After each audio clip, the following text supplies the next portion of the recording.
Yeah, I think that's right. I think expectations have been moderated from both sides. So if in fact there was something more significant, either more of a long-lasting denuclearization or some type of trade agreement, or as Eunice's report was just highlighting, some sort of strategic new path for North Korea to be more like Vietnam, stuff like that, I think there is some upside.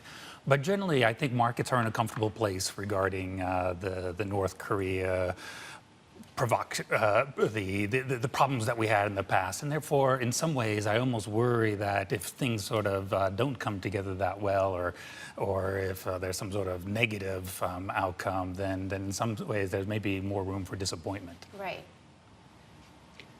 Anthony, it's Hadley in Abu Dhabi. I want to pick up on that, kind of kicking that can a little further bit down the road. Over the weekend, I had the chance to catch up with Larry Fink, and he was essentially telling me the thing that we're not talking about beyond U.S.-China trade at the moment are U.S. treasuries and how much of that is held, of course, by the Chinese, and what will happen next in terms of the U.S. debt situation. Of course, that's all very political as well. You understand that there's this report from the Fed that's expected to go to the Senate committee tomorrow. Are you worried at all about where the Fed stands today? I think that's an important underlying thing that's going on. In particular, what I would point to is that amongst all the trade battles last year, one of the key outcomes was that the renminbi depreciated a lot.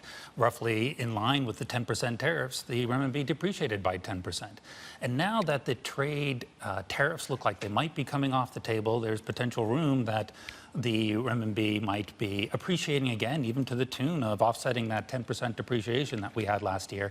And what that implies to, as you were saying, is part of what that would imply is if the renminbi doesn't need to be so strong, China doesn't need to be purchasing U.S. dollars or U.S. treasuries to the extent that they have in the past. Already they've been slowing it, but if they wanted to appreciate their currency, that could be accelerated. And that means fewer buyers of U.S. treasuries at a time when the U.S. debts are going up. So I do think that's an important ramification, sort of a little bit below the surface of all the immediate effects, but important as well.